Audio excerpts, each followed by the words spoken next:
हमारा मन बनता है। जैसा खाए अन्न वैसा बने मन। जैसे पिए पानी वैसे निकले वाणी। जैसा पानी पिएंगे वैसे वाणी हमारी निकलेगी। जैसे करे संगत वैसे मिले गुण। जैसे संगत करेंगे वैसा गुण हमें प्राप्त होगा। इसलिए साहब कहते हैं कि संगत कीजिए साधु की। अगर तुम संगत करना चाहते हो तो साधु की संगत करो। केवल भेष पर ही नहीं साहब कर रहे कि भेष जिसका देखते हो कि साधु भेष है उसके पास बैठ जाओ। जिसके अंदर सत्य का ज्ञान हो,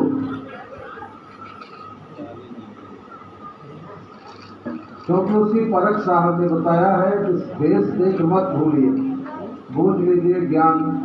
मोल करो तलवार का पड़े रहे दो ज्ञान।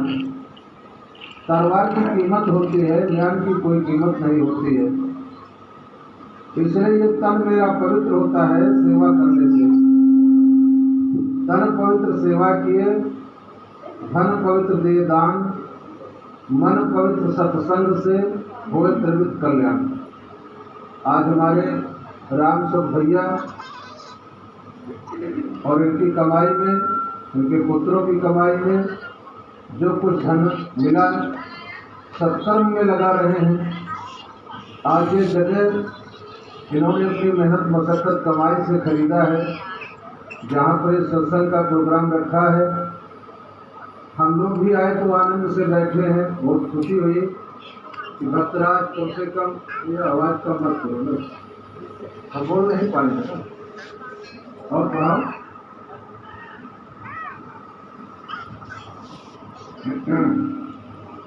आपको बता रहे थे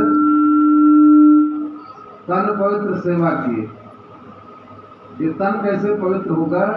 सेवा भाव हमारे अंदर है तो ये मेरा तन सार्थक है, पवित्र हो जाता है।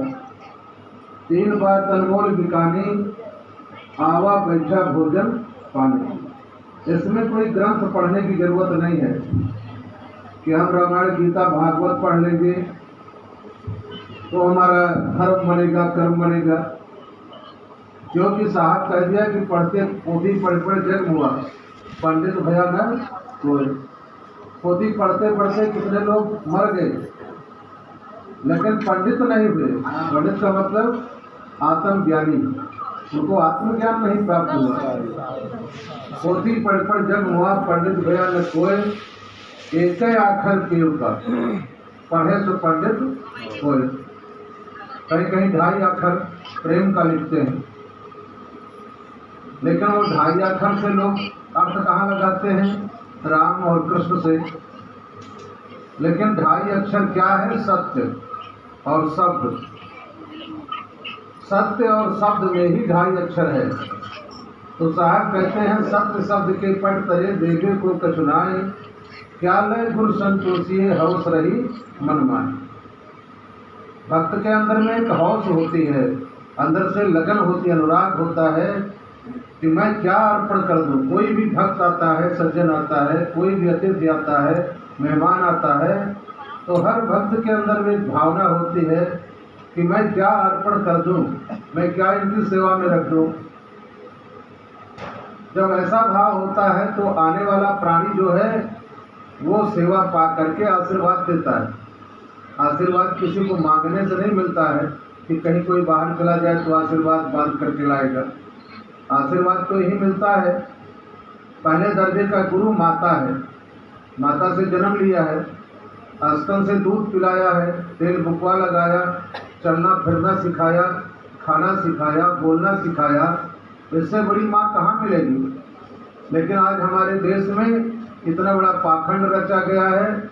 8 हाथ की माई खड़ा कर दी है, पत्थर की माई संगमरमर की बना करके, और लोगों को ऐसा बंधन में डाल रखा है चलो वैष्णो माई का दर्शन करिए। तो जो अपनी कमाई किए थे वो भी रास्ते में यहाँ से लेकर के वहाँ तक गंवा दिया और लौट करके आया, फिर गंवाते ही रहते हैं, मिलता कुछ नहीं। अदलू नेवते बदलू नेवते और नेवते भक्त खौआ, कहे कबीर संत न नेवते जो नेवते सब कौआ। संत का निमंत्रण भी नहीं देते हैं। जितने लोग आए सब काम करके खा करके चले गए। 10 कुंटल बनता है तो 2-4 कुंटल फेंक दिया जाता है, लेकिन गरीब की झोली में 10 पैसा भी नहीं डालते, गरीब को एक रोटी भी नहीं खिलाते। ऐसे आडंबर इस संसार में रचा हुआ है। इसलिए धर्मदास साहब विनय करते हैं, उस समय के महान धनी माने गए थे। 56 करोड़ की संपदा गुरु के चरणों में अर्पण कर दिया, तो क्या कबीर साहब उसको लेकर के कहीं कोठी महल बना दिया? कबीर साहब के नाम पर अर्पण कर दिया। सत्य शब्द के पढ़ तरी देवे को कछुनाए, क्या ले गुरु संतोषी हौस रही मन माए। पहले दाता शिष्य भया तन मन अर्प्यो शीश, पाछे दाता गुरु भया शब्द दिया बख्शीश। उस तनमन के बदले में गुरु क्या देता है? शब्द का दान देता है, और वो शब्द को पा करके आत्मा धनी हो जाती है, अपने को पहचान जाती है कि मैं आत्मा हूँ, मैं शरीर नहीं हूँ, मैं जड़ जगत में रहने वाला नहीं हूँ। बच्चे हिंदना सुलगाओ तो अच्छा है मेरे लिए। आगे बाहर का तो सुलगाओ तो लगा हमारे लगे ना सुलगाओ, हम बोल न पाओगे। राह जो है रहन दियो, पूजा पाठ हो तो बोलो सतगुरुदेव की जय। विशेष बात समझने वाली है, संसार जड़ जगत है, संसार जड़ जगत है, और दूसरा चेतन जगत है, तीसरा परम चेतन जगत है। तो जब तक हम इस जड़ जगत से अपनी सूरत को नहीं हटाएंगे तो चेतन जगत में ही नहीं जाएंगे। आत्मा चैतन्य है। जैसे इसमें बोलनहार जब तक है सारा संसार का खेल चल रहा है। तो साहब कहते हैं जब लग बोला तब लग डोला तब लग घन व्यवहार, बोला गया चोला गया कौन झांके द्वार। बोलता चला गया चोला फेंक दिया जाता है। इस दिन से हम इसमें से हंस निकल जाए, कितने कीमत का है ये। मानुष तेरा गुण बड़ा मांस न आवे काज, हाड़ न होते आभरण त्वचा न बाजन बाज। चमड़े का बाजा नहीं बनेगा, हड्डी का गाना नहीं बनेगा। मानुष का केवल गुण प्रधान है, और वो भी कौन सा गुण प्रधान है? भजन करना। भजन नहीं किया है तो संसार के सारे गुणों से धन उत्पन्न होगा, धन पैदा किया जाएगा। लेकिन कितने लोग पैसा पाए शराब पी रहे हैं, मांस खा रहे हैं, दुराचार कर रहे हैं। क्या उनका सत्कर्म हो रहा है? दुष्कर्म में उनकी कमाई चली जा रही है। इसलिए साहब कहते हैं इस पहले तन को पवित्र बनाओ। ये तन तुम्हारा पवित्र होगा जब शाकाहारी बनेंगे, गुरु की शरण में जाएंगे, मदिरा मांस अखंड चीज़ों का हम सेवन नहीं करेंगे, तो ये मेरा तन पवित्र हो जाएगा। और जब तन पवित्र हो जाएगा तो मन भी पवित्र हो जाएगा। भोजन में एक मक्खी पड़ जाए तो शाकाहारी प्राणी तो उसको नहीं छुएगा, यह इसमें मक्खी पड़ गई इसको हटा दो। लेकिन एक दुराचारी प्राणी है, दूसरे को मांस को बना करके और इस पेट कब्रिस्तान में भर रहा है, उसको जरा सा भी विवेक नहीं है कि क्या मेरे खाने की चीज़ है। पशु में पहचान है। एक पशु जो है मांसाहारी है, जिसके दांत नुकीले होते हैं और जीभ से लबर लबर कर पानी पीता है। जैसे कुत्ता है, बिल्ली है, शेर, बाघ, चीता, ये सब दांत उनके नुकीले होते हैं, जीभ से लबर लबर करके पानी पीते हैं। ये मांसाहारी जानवर है। कुत्ते को जब उल्टी करना होता है तो हरी हरी घास चरता है। कुत्ता उल्टी करता है, हरी घास कर लेता है, उसको उल्टी हो जाती है। और एक घासाहारी पशु है, वो घास सुंदर खाता है, जहाँ गंध आती होगी वहाँ भी नहीं चलेगा। तो कम से कम जानवर में अपने खान पान की तो पहचान है। हम मनुष्य हो करके अपने खान पान पर नहीं विचार करते हैं। जो प्राणी खान पान पर विचार करता है, शुद्ध शाकाहारी है, वही मनुष्य कहलाने का अधिकारी है। मानुष मानुष सबई कहावे, मानुष बुद्धि को बिरले पावे।